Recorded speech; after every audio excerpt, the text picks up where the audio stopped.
എല്ലാവർക്കും നമസ്കാരം. നമ്മളിന്ന് നോക്കാൻ പോകുന്ന ടോപ്പിക് കെമിസ്ട്രി ഇൻ എവരിഡേ ലൈഫിന് കീഴിൽ വരുന്ന ഒരു ചെറിയൊരു ടോപ്പിക്കാണ്, അതായത് ഡ്രഗ്സ് അല്ലെങ്കിൽ മെഡിസിൻസ് ആണ്. അപ്പോൾ ഇമ്പോർട്ടൻ്റ് ആയിട്ടുള്ളൊരു ടോപ്പിക്കാണ്. അപ്പോൾ ഇത് NCERT ടെക്സ്റ്റിൽ നിന്ന് സെലക്ട് ചെയ്തിട്ടുള്ള എക്സാമ്പിൾസ് ഒക്കെ വെച്ചിട്ടുള്ള ഒരു ക്ലാസ് ആണ്. എല്ലാവർക്കും ഈ ഒരു സെഷനിലേക്ക് സ്വാഗതം. അപ്പോൾ നമുക്ക് സ്റ്റാർട്ട് ചെയ്യാം. ഓക്കെ, അപ്പോൾ ആദ്യം നമ്മൾ പഠിക്കാൻ പോകുന്നത് എന്താണ് അനാൾജസിക് എന്നുള്ളതാണ്. അനാൾജസിക് എന്ന് പറയുന്നത് പെയിൻ കില്ലേഴ്സ് ആണ് കേട്ടോ. എന്താണ്? പെയിൻ കില്ലേഴ്സ്, അതായത് വേദന സംഹാരികളാണ് അനാൾജസിക്. അത് രണ്ടായിട്ട് ഡിവൈഡ് ചെയ്തിട്ടുണ്ട്. ഏതൊക്കെയാണ്?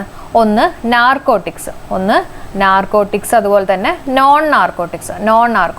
ഓക്കെ, ഈ നാർക്കോട്ടിക്സ് എന്ന് പറഞ്ഞാൽ പ്രത്യേകിച്ചൊന്നുമില്ല. അതായത് നമുക്ക് ആ ഒരു മരുന്ന് കഴിച്ചു കഴിയുമ്പോൾ നമുക്ക് അതിനോടൊരു അഡിക്ഷൻ തോന്നുന്ന മരുന്നുകളുണ്ടല്ലോ, അഡിക്ഷൻ തോന്നുന്ന ഡ്രഗ്സുകൾ, അതിനെയാണ് നമ്മൾ പറയുന്നത് നാർക്കോട്ടിക്സ് എന്ന് പറയുന്നത് കേട്ടോ. ഒരു പ്രാവശ്യം ഉപയോഗിച്ച് കഴിഞ്ഞാൽ അതിനോടൊരു അഡിക്ഷൻ തോന്നും. അപ്പോൾ അതിൻ്റെ എക്സാമ്പിൾസ് ഒന്ന് പഠിച്ചു വെച്ചേക്കുക, ഇമ്പോർട്ടൻ്റ് ആണ്. കാരണം എക്സാമ്പിൾസ് ഒക്കെ വെച്ചിട്ടായിരിക്കും പലപ്പോഴും PSC ചോദ്യം ചോദിക്കാറ് കേട്ടോ. ഒരു എക്സാമ്പിൾ പറയുകയാണെങ്കിൽ ഇപ്പോൾ മോർഫിൻ ഏത് കാറ്റഗറിയിലാണ് വരുന്നത്? അനാൾജസിക് ആണോ, ആൻറ്റിബയോട്ടിക് ആണോ, ആൻറ്റിസെപ്റ്റിക് ആണോ, ട്രാങ്കുലൈസസ് ആണോ? ഇങ്ങനെയൊക്കെ ആയിരിക്കും ചോദ്യങ്ങൾ വരിക. അപ്പോൾ പഠിച്ചു വെച്ചേക്കണം എക്സാമ്പിൾസ്. അപ്പം നാർക്കോട്ടിക്സിൻ്റെ കീഴിൽ വരുന്ന എക്സാമ്പിൾസ് ഹെറോയിൻ ഉണ്ട്, കൊഡെയിൻ ഉണ്ട്, മോർഫിൻ ഉണ്ട്. ഏതൊക്കെയാണ്? Heroin, codeine, morphine. അതായത് ഇതൊക്കെ ഉപയോഗിച്ച് കഴിഞ്ഞാൽ നമുക്കത് വീണ്ടും ഉപയോഗിക്കാനുള്ളൊരു ടെൻഡൻസി ഉണ്ട്. അഡിക്ഷൻ ഉണ്ടാവുന്ന മരുന്നുകളാണ് നാർക്കോട്ടിക്സിൻ്റെ കീഴിൽ വരുന്നത്.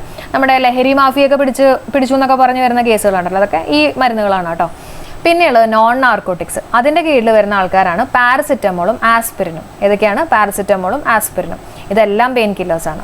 ഇനി ആസ്പിരിനെ കുറിച്ച് ഇമ്പോർട്ടൻ്റ് ആയിട്ടുള്ള കുറച്ച് കാര്യങ്ങൾ പറഞ്ഞേക്കാം.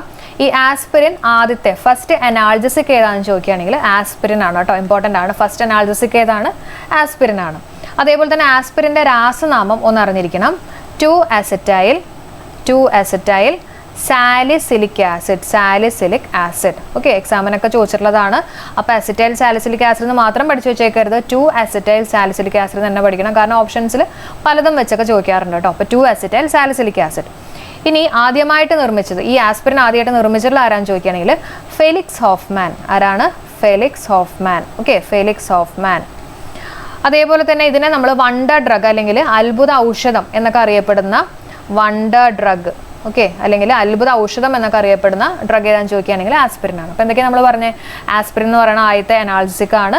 അത് നിർമ്മിച്ചിട്ടുള്ളത് ഫെലിക്സ് ഹോഫ്മാൻ ആണ്. അതിൻ്റെ രാസനാമം 2-അസറ്റൈൽ സാലിസിലിക് ആസിഡ്.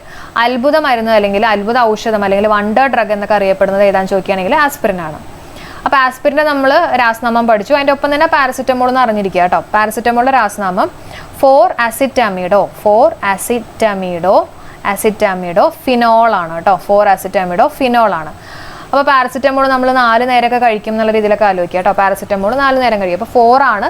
അതുപോലെ തന്നെ പാരസിറ്റമോളിൻ്റെ P തന്നെ ഫിനോൾ ഇവിടെയുണ്ട് കേട്ടോ. P വെച്ചിട്ടുള്ള ഫിനോൾ ഇവിടെയുണ്ട്. ഓക്കെ, അപ്പോൾ ഇത്രയും ഓക്കെ ആണല്ലോ. അനാൾജസിക് രണ്ടായി ഡിവൈഡ് ചെയ്തിട്ടുണ്ട്. നാർക്കോട്ടിക്സ്, നോൺ നാർക്കോട്ടിക്സ് രണ്ടും പെയിൻ കില്ലേഴ്സ് ആണ്. പിന്നെ നാർക്കോട്ടിക്സ് എന്ന് പറഞ്ഞാൽ അഡിക്ഷൻ തോന്നുന്ന മരുന്നുകളാണ്. അതുപോലെ തന്നെ അഡിക്ഷൻ തോന്നാത്ത മരുന്നുകളാണ് നമ്മുടെ നോൺ നാർക്കോട്ടിക്സിൻ്റെ കീഴിൽ വരുന്നത്.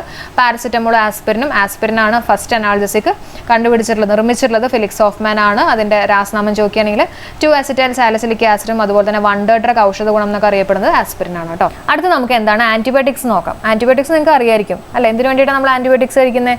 നമുക്ക് എന്തെങ്കിലും ഇൻഫെക്ഷൻസ് ഒക്കെ ഉണ്ടെങ്കിൽ അതൊക്കെ മാറാൻ വേണ്ടിയിട്ട്, അല്ല അതൊക്കെ ട്രീറ്റ് ചെയ്യാൻ വേണ്ടിയിട്ട്, അതായത് രോഗകാരികളൊക്കെ കൊല്ലാൻ കഴിയുന്ന മരുന്നുകളാണ് ഈ ആൻറ്റിബയോട്ടിക്സ്. ഇനി ആൻറ്റിബയോട്ടിക്സ് ഫസ്റ്റ് ആൻറ്റിബയോട്ടിക്സ് ഏതാണെന്ന് ചോദിക്കുകയാണെങ്കിൽ പെൻസിലിൻ ആണ് കേട്ടോ. ഏതാണ്? പെൻസിലിൻ ആണ്. ആരാണ് നിർമ്മിച്ചതെന്ന് ചോദിക്കുകയാണെങ്കിൽ അലക്സാണ്ടർ ഫ്ലെമിംഗ്. ആരാണ്? Alexander Fleming. വർഷം എന്ന് പറഞ്ഞാൽ വർഷം ഏതാണ്? 1928 അലക്സാണ്ടർ ഫ്ലെമിംഗ് പെൻസിലിൻ ആദ്യമായിട്ട് നിർമ്മിച്ചിട്ടുള്ളത്.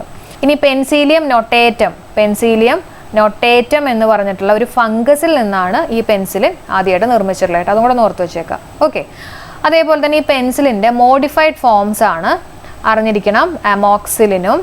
അമോക്സിലിനും അതുപോലെ തന്നെ ആംപിസിലിൻ. ഓക്കെ, അപ്പോൾ രണ്ട് സ്ഥലത്തും ഒരു ലിൻ ഉണ്ട് കേട്ടോ. അമോക്സിലിൻ ആണെങ്കിലും ആംപിസിലിനും അതുപോലെ തന്നെ പെൻസിലിൻ. ഇനി അതിൻ്റെ എക്സാമ്പിൾസ് നമ്മുടെ NCERT കൊടുത്തിട്ടുള്ള എക്സാമ്പിൾസ് ആണ് പഠിച്ചു വെച്ചേക്കുക. ഒഫ്ലാക്സിൻ ഉണ്ട്, ടെട്രാസൈക്ലിൻ ഉണ്ട്, ക്ലോറാംഫെനിക്കോൾ ഉണ്ട്, സ്ട്രെപ്റ്റോമൈസിൻ ഉണ്ട്, എറിത്രോമൈസിൻ ഉണ്ട്. ഓക്കെ, സ്ട്രെപ്റ്റോമൈസിൻ, എറിത്രോമൈസിൻ കണ്ടോ. എല്ലായിടത്തും ഈ സിൻ അല്ലെങ്കിൽ ഇന്നുണ്ട് കേട്ടോ. ഇന്നുണ്ട് സ്ട്രെപ്റ്റോമൈസിൻ, എറിത്രോമൈസിൻ, ഇന്നുണ്ട്. Ampicillin, amoxicillin, penicillin. പിന്നെ ആരൊക്കെയാ? ഒഫ്ലാക്സിൻ, കണ്ടോ, ഒഫ്ലാക്സിൻ, ടെട്രാസൈക്ലിൻ, പിന്നെ ക്ലോറാംഫെനിക്കോൾ. അപ്പോൾ ഒന്നുകൂടെ പറയാം. Penicillin, amoxicillin, ampicillin, ofloxacin, tetracycline, chloramphenicol, streptomycin, erythromycin. ഇതെല്ലാം നമ്മുടെ ആൻറ്റിബയോട്ടിക്സിൻ്റെ കീഴിൽ വരുന്നതാണ്. അപ്പോൾ ആദ്യത്തെ ആൻറ്റിബയോട്ടിക് ഏതാണ്? പെൻസിലിൻ ആണ്. ആദ്യത്തെ അനാൾജസിക്ക് ചോദിക്കുകയാണെങ്കിൽ ഏതാണ്? ആസ്പിരിൻ ആണ്. തെറ്റിപ്പോണ്ട കേട്ടോ. ഇനി അടുത്ത് നമ്മൾ നോക്കാൻ പോകുന്നത് എന്താണ്? ആൻറ്റിസെപ്റ്റിക് എന്നുള്ളതാണ്. ആൻറ്റിസെപ്റ്റിക് എന്ന് പറഞ്ഞു കഴിഞ്ഞാൽ ഈ സൂക്ഷ്മജീവികളൊക്കെ കൊല്ലാനും അതുപോലെ തന്നെ തടയാനൊക്കെ വേണ്ടിയിട്ട് യൂസ് ചെയ്യുന്നതാണ് ആൻറ്റിസെപ്റ്റിക്. പിന്നെ അത് നമ്മുടെ ബോഡിയിൽ അപ്ലൈ ചെയ്യാനുള്ളതാണ്. അല്ലാണ്ട് ആൻറ്റിബയോട്ടിക് കഴിക്കുന്ന പോലെ അകത്തേക്ക് കഴിക്കാനുള്ള ഒന്നല്ല, ബോഡിയിലൊക്കെ അപ്ലൈ ചെയ്യാനുള്ള ഒന്നാണ് കേട്ടോ. ഇനി ഏറ്റവും കൂടുതൽ യൂസ് ചെയ്യുന്ന ആൻറ്റിസെപ്റ്റിക് ഞാൻ ചോദിക്കുകയാണെങ്കിൽ ഡെറ്റോളാണ്. നിങ്ങൾക്ക് എല്ലാവർക്കും അറിയാവുന്നതാണ് അല്ലേ, ഡെറ്റോളാണ്. അതിൻ്റെ ഒപ്പം തന്നെ കുറച്ച് ആൻറ്റിസെപ്റ്റിക്കുകളും കൂടെ ഉണ്ട്, അതും കൂടെ ഒന്ന് പഠിച്ചു വെച്ചേക്കാം കേട്ടോ. ഏതൊക്കെയാണ്? അയോഡിൻ ആണ്. ഇതെല്ലാം NCERT കൊടുത്തിട്ടുള്ള എക്സാമ്പിൾസ് ആണ്. അയോഡിൻ ഉണ്ട്, പിന്നെ അയോഡോഫോം ഉണ്ട്, ബോറിക് ആസിഡ് ഉണ്ട്, ബിത്തിയോണൽ ഉണ്ട്. Iodine, iodoform, boric acid, bithionol. അപ്പോൾ ഓരോന്നും പഠിച്ചു വെച്ചേക്കണം. നേരത്തെ ഞാൻ പറഞ്ഞ പോലെ എക്സാമ്പിൾസ് വെച്ചായിരിക്കും ക്വസ്റ്റ്യൻ ചോദിക്കുക കേട്ടോ. ഒരു എക്സാമ്പിൾ പറയുകയാണെങ്കിൽ ബിത്തിയോണൽ എന്ന് പറഞ്ഞാൽ ആൻറ്റിസെപ്റ്റിക് ആണോ, ആൻറ്റിബയോട്ടിക് ആണോ, അല്ലെങ്കിൽ അനാൾജസിക് ആണോ, ഇങ്ങനെയൊക്കെ ആയിരിക്കും ചോദ്യങ്ങൾ വരിക. അപ്പോൾ അയോഡിൻ എന്ന് പറഞ്ഞാൽ എന്താ? ഏറ്റവും പവർഫുൾ ആയിട്ടുള്ള ആൻറ്റിസെപ്റ്റിക് ആണ് നമ്മുടെ അയോഡിൻ. ഇനി അയോഡിനെ കുറിച്ച് ഒരു കാര്യം കൂടെ അറിഞ്ഞിരിക്കാനുണ്ട്. അതായത് ആൽക്കഹോളും വെള്ളവും കൂടിയിട്ടുള്ള മിക്സ്ചർ ഉണ്ടല്ലോ, അതിനകത്തൊരു 2 to 3% അയോഡിൻ നമ്മൾ ആഡ് ചെയ്ത് കഴിഞ്ഞാൽ കിട്ടുന്ന ഒരു മിക്സ്ചർ ഉണ്ട്. അതിൻ്റെ പേരാണ് ടിൻചർ മിക്സ്ചർ. എന്താണ്? ടിൻചർ മിക്സ്ചർ. അതൊന്ന് ഓർത്ത് വെച്ചേക്കാം കേട്ടോ. അപ്പോൾ ആൽക്കഹോളിൻ്റെയും വെള്ളത്തിൻ്റെയും മിക്സ്ചറിനകത്ത് ഒരു 2 to 3% ഓഫ് അയോഡിൻ ആഡ് ചെയ്ത് കഴിഞ്ഞാൽ കിട്ടുന്ന മിക്സ്ചറാണ് ടിൻചർ മിക്സ്ചർ കേട്ടോ. അപ്പോൾ അയോഡിൻ പഠിച്ചു. പിന്നെ അതുപോലെ തന്നെ അയോഡിൻ പോലെ തന്നെ അയോഡോഫോം എന്ന് ഓർത്ത് വെച്ചേക്കുക. പിന്നെയുള്ള ബോറിക് ആസിഡാണ്. ബോറിക് ആസിഡ് എന്ന് പറയുന്നത് നമ്മുടെ കണ്ണിലൊക്കെ അപ്ലൈ ചെയ്യുന്ന ഒരു വീക്കായിട്ടുള്ള ആൻറ്റിസെപ്റ്റിക് ആണ് ബോറിക് ആസിഡ് കേട്ടോ. അപ്പോൾ കണ്ണിലൊക്കെ അപ്ലൈ ചെയ്യുന്ന ഐയിലാണ് കേട്ടോ, ഐയിലൊക്കെ അപ്ലൈ ചെയ്യുന്ന വീക്കായിട്ടുള്ള ആൻറ്റിസെപ്റ്റിക് ആണ് ബോറിക് ആസിഡ്.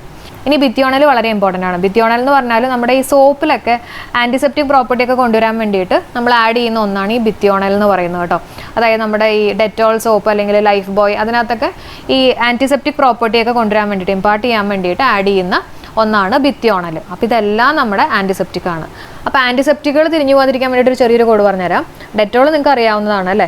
പിന്നെ ആൻറ്റിസെപ്റ്റിക് എന്ന് പറഞ്ഞാൽ നമ്മൾ എവിടെയെങ്കിലുമൊക്കെ ഇടിച്ചൊക്കെ കഴിയുമ്പോൾ അപ്ലൈ ചെയ്യുന്ന ഒന്നാണല്ലോ ആൻറ്റിസെപ്റ്റിക് എന്നൊക്കെ പറഞ്ഞു കഴിഞ്ഞാൽ. അപ്പോൾ നമ്മൾ എവിടെയെങ്കിലുമൊക്കെ ഇടിച്ച് കഴിഞ്ഞാൽ നമ്മൾ അയ്യോ എന്ന് പറയും അല്ലേ. അപ്പോൾ അയ്യോ വെച്ചിട്ടുള്ള 2 ആൾക്കാരുണ്ട്, അയോഡിൻ ഉണ്ട്, അയോഡോഫോം ഉണ്ട്. പിന്നെ എവിടെയെങ്കിലുമൊക്കെ ഇടിച്ചു കഴിഞ്ഞാൽ ഈ ആൻറ്റിസെപ്റ്റിക് ഒക്കെ പുരട്ടി കഴിയുമ്പോൾ നമുക്ക് ആകെ ബോറടിക്കും എന്ന് ആലോചിക്കുക അല്ലേ. നമ്മളാകെ ബോറടിച്ച് കുറച്ച് നേരം അനങ്ങാതൊക്കെ ഇരിക്കേണ്ടി വരും. അപ്പോൾ ബോറിക് ആസിഡും ഉണ്ട്. പിന്നെ ഇടിക്കുന്നത് എവിടെയാണ്? നമ്മുടെ ഭിത്തിയിലാണ് ഇടിക്കണേന്ന് ആലോചിക്കുക കേട്ടോ. ബിത്തിയോണൽ കിട്ടിയോ? എളുപ്പമല്ലേ.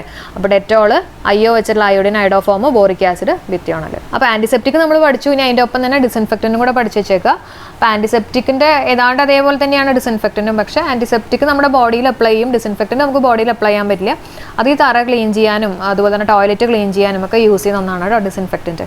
അതിന് എക്സാമ്പിൾസ് ഒക്കെ ഒന്ന് പഠിച്ചു വെച്ചേക്കുക. ഫിനോളും ഉണ്ട്, ക്ലോറിനും ഉണ്ട് കേട്ടോ. ഫിനോളും ക്ലോറിനും. അടുത്ത് നമുക്ക് എന്താണ് ആൻറ്റാസിഡ്സ് എന്നുള്ളത് നോക്കാം. എന്തിനു വേണ്ടിയിട്ടാണ് നമ്മൾ ആൻറ്റാസിഡ്സ് കഴിക്കുന്നത്?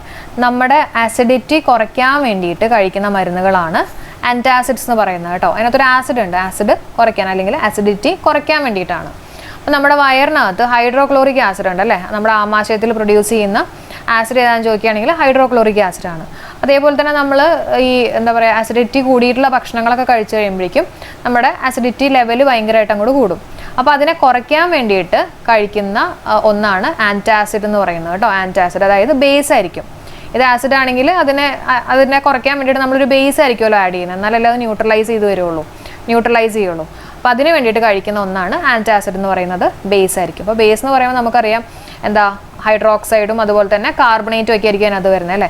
അപ്പോൾ ഇതിൻ്റെ എക്സാമ്പിൾസ് ഒക്കെ ഒന്ന് പഠിച്ചു വെച്ചേക്കാം. മെഗ്നീഷ്യം ഹൈഡ്രോക്സൈഡ് ഉള്ള ബേസിക് പ്രോപ്പർട്ടിയുള്ള 2 പേര്, മെഗ്നീഷ്യം ഹൈഡ്രോക്സൈഡും അതുപോലെ തന്നെ അലുമിനിയം ഹൈഡ്രോക്സൈഡും അതുപോലെ തന്നെ കാർബണേറ്റ്സ് കേട്ടോ, സോഡിയം ബൈകാർബണേറ്റും കാൽഷ്യം കാർബണേറ്റും. ഇതൊക്കെയാണ് നമ്മൾ ആൻറ്റാസിഡായിട്ട് യൂസ് ചെയ്യുന്നത്. നമ്മൾ കടയിലൊക്കെ പോയിട്ട് ഈനോ ഉണ്ടോ അല്ലെങ്കിൽ ജെലുസിലുണ്ടോ എന്നൊക്കെ നമ്മൾ ചോദിക്കും അല്ലേ. അപ്പോൾ അതിൻ്റെയൊക്കെ ഈ കെമിക്കൽ പേരുകളൊക്കെ ഒന്ന് അറിഞ്ഞു വെച്ചേക്കാം. മെഗ്നീഷ്യം ഹൈഡ്രോക്സൈഡും അലുമിനിയം ഹൈഡ്രോക്സൈഡും ബേസ് ആയിട്ടുള്ളതും അതുപോലെ തന്നെ ഇവിടെ കണ്ടോ സോഡിയം ബൈകാർബണേറ്റും കാൽഷ്യം കാർബണേറ്റും. ഇനി അടുത്ത് നമ്മൾ നോക്കുന്നത് എന്താണ്? ട്രാങ്ക്വിലൈസേഴ്സ് എന്നുള്ളതാണ് കേട്ടോ. ട്രാങ്ക്വിലൈസേഴ്സ്. അപ്പോൾ ട്രാങ്ക്വിലൈസേഴ്സ് നമ്മൾ എന്തിനു വേണ്ടിയിട്ടാണ് കഴിക്കുന്നത്? അതായത് ഇപ്പോഴത്തെ ഒരു ലൈഫ് സ്റ്റൈലൊക്കെ വെച്ചിട്ട് പലരും യൂസ് ചെയ്യുന്നതായിരിക്കും. എന്തിനു വേണ്ടിയിട്ടാണ്? ഡിപ്രഷൻ ഉണ്ടെങ്കിൽ ഡിപ്രഷൻ കുറയ്ക്കാൻ അല്ലേ. ഡിപ്രഷൻ അതുപോലെ തന്നെ ഹൈപ്പർ ടെൻഷൻ ഉണ്ടെങ്കിൽ അതൊക്കെ കുറയ്ക്കാൻ വേണ്ടിയിട്ട്. അതുപോലെ തന്നെ സ്ലീപ്പ് പ്രൊഡ്യൂസിങ് ഏജൻ്റ് ആണ്. ഓക്കെ, സ്ലീപ്പ് പ്രൊഡ്യൂസിങ് ഏജൻറ്റ് നമ്മുടെ ഈ ഇതിലൊക്കെ പറയില്ലേ ഹിപ്നോട്ടിസം, അതിനകത്തൊക്കെ യൂസ് ചെയ്യുന്നതാണ് കേട്ടോ. സ്ലീപ്പ് പ്രൊഡ്യൂസിങ് ഏജൻ്റ് ആയിട്ടൊക്കെ നമ്മൾ ട്രാങ്ക്വിലൈസേഴ്സ് യൂസ് ചെയ്യാറുണ്ട്. ഓക്കെ, ഇനി അതിൻ്റെ ഒരു എക്സാമ്പിൾ ഒന്ന് പഠിച്ചു വെച്ചേക്കാം. ഡിപ്രഷൻ കുറയ്ക്കാനും ഹൈപ്പർ ടെൻഷൻ കുറയ്ക്കാനും വേണ്ടിയിട്ട് യൂസ് ചെയ്യുന്ന ഒന്നാണ് ഇക്വാനിൽ. എന്താണ്? ഇക്വാനിൽ. അപ്പോൾ ഇങ്ങനെ ഓർത്താൽ മതി, നില്ലാണ്, ഇക്വാ നില്ലാണ്. അപ്പം നില്ല് ടെൻഷനും അതുപോലെ തന്നെ ഡിപ്രഷനും ഒക്കെ നില്ലാവും എന്നുള്ള രീതിയിൽ കണക്ട് ചെയ്യുക കേട്ടോ, ഒന്നും ഇല്ലാണ്ടാവും എന്നുള്ള രീതിയിൽ കണക്ട് ചെയ്യുക. അതുപോലെ തന്നെ സ്ലീപ്പ് പ്രൊഡ്യൂസിങ് ഏജന്റ് ആയിട്ട് നമ്മൾ യൂസ് ചെയ്യുന്നത് മെയിനായിട്ട് ബാർബിറ്റുറിക് ആസിഡ് ആണ്. എന്താണ്? ബാർബിറ്റുറിക് ആസിഡ്. ഇത്ര ഓർത്താൽ മതി. നമ്മൾ നന്നായിട്ട് ഈ ബാർബിക്യൂ ഒക്കെ കഴിച്ച് കഴിയുമ്പോൾ നന്നായിട്ട് കിടന്ന് ഉറങ്ങും എന്നുള്ള രീതിയിൽ കണക്ട് ചെയ്താൽ മതി കേട്ടോ. ഓക്കെ, അപ്പോൾ ഇത്രയും കാര്യങ്ങളാണ് നമുക്ക് ഇന്നത്തെ ക്ലാസ്സിൽ ഡിസ്കസ് ചെയ്യാനുള്ളത്. അപ്പോൾ ഒരു കാര്യം കൂടെ നിങ്ങൾക്കായിട്ടുള്ള ഒരു ചെറിയ ടാസ്ക്കാണ് കേട്ടോ. ബിത്തിയോണൽ, നമ്മൾ നേരത്തെ പറഞ്ഞ ഒന്നാണ് ബിത്തിയോണൽ. അത് ഏതിൻ്റെ കാറ്റഗറിയിൽ പെടുന്നതാണ്? ആൻറ്റിസെപ്റ്റിക് ആണോ, ആൻറ്റിബയോട്ടിക് ആണോ, അല്ലെങ്കിൽ ആൻറ്റാസിഡ് ആണോ? അതൊക്കെ നിങ്ങളൊന്ന് ഓർത്തിട്ട് വേഗം ഒന്ന് കമൻറ്റ് ചെയ്യുക കേട്ടോ. ബിത്തിയോണൽ, ഭിത്തിയിൽ തലയടിക്കുന്ന കേസൊക്കെ ആയിട്ട് ഞാൻ കണക്ട് ചെയ്ത് പറഞ്ഞാണ്. എല്ലാവരും കമൻറ്റ് ചെയ്യുക. അപ്പോൾ നമ്മുടെ ക്ലാസ് യൂസ്ഫുൾ ആയിട്ട് തോന്നിയിട്ടുണ്ടെങ്കിൽ തീർച്ചയായിട്ടും ലൈക്ക് ചെയ്യുക, നിങ്ങളുടെ ഫ്രണ്ട്സിൻ്റെ അടുത്തൊക്കെ ഷെയർ ചെയ്യുക. ഞാൻ എപ്പോഴും പറയുന്നില്ല, നിങ്ങൾ മാക്സിമം ഷെയർ ചെയ്യുക, സപ്പോർട്ട് ചെയ്യുക കേട്ടോ. അപ്പോൾ എല്ലാവർക്കും ബൈ, അടുത്ത ക്ലാസ്സിലാണ്.